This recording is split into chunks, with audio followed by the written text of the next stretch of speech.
What's shaking, everybody? Vinylocity here with another album review. Today we'll be reviewing the new Megadeth album, Dystopia.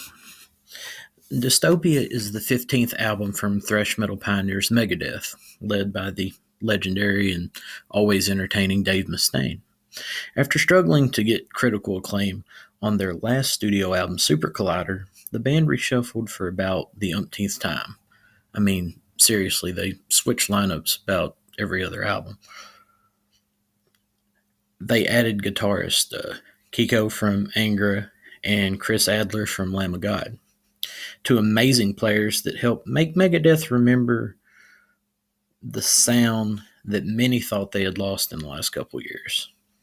This album, like The System Has Failed, United Abominations, and Endgame, deals with conspiracy and corruption, which, of course, are basically the two topics that Dave Mustaine addresses the most nowadays. This album starts with their best opener in recent memory, The Threat Is Real. This is an ass-kicking opener that sets the stage for the theme of the album, which leads into the title track, Dystopia. Dystopia recalls some of the descending leads that were abundant on Megadeth's 1997 album, Cryptic Writings, but it brings the heaviness of Countdown to Extinction. Just a real great mix. It kind of encompasses Megadeth's sound in one song.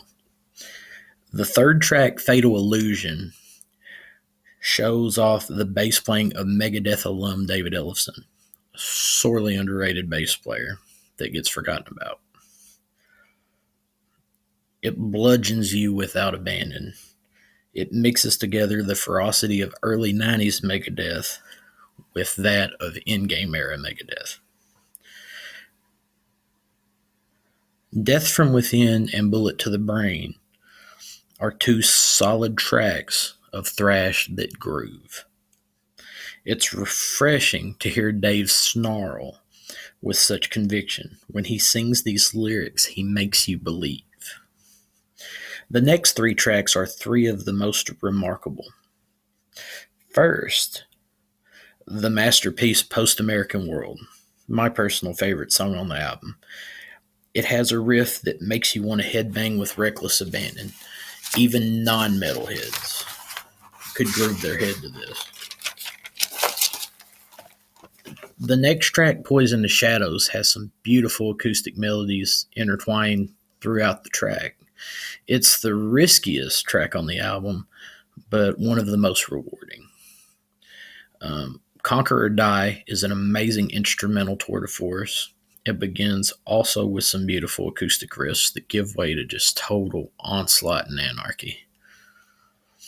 Lying in State brings to mind their mid-2000s albums, just direct to the point. The Emperor, the last original song on the album,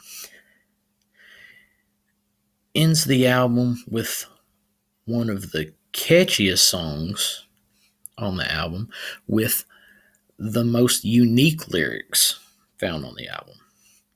And there's also a kick-ass cover of Foreign Policy by the punk band Fear, which brings the end to what I perceive as a modern metal masterpiece and the best Megadeth album in 10 or so years.